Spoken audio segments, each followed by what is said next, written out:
so next something a little different. This is a 2017 Chevy Silverado. We're going to be doing a supercharger kit on this, as well as building an exhaust to make it a little bit louder.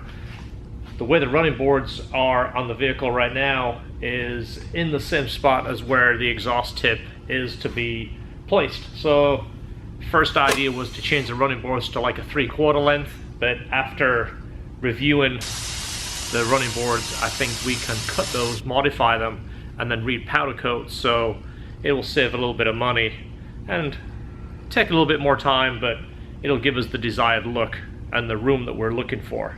Alright, as of right now, we've reached the point where we're going to start putting it back together. The intake manifold's off. The radiator is pushed forward slightly to have room for the heat exchanger. The holes are there with the grommets for the hoses for the heat exchanger. So it is time to go back together.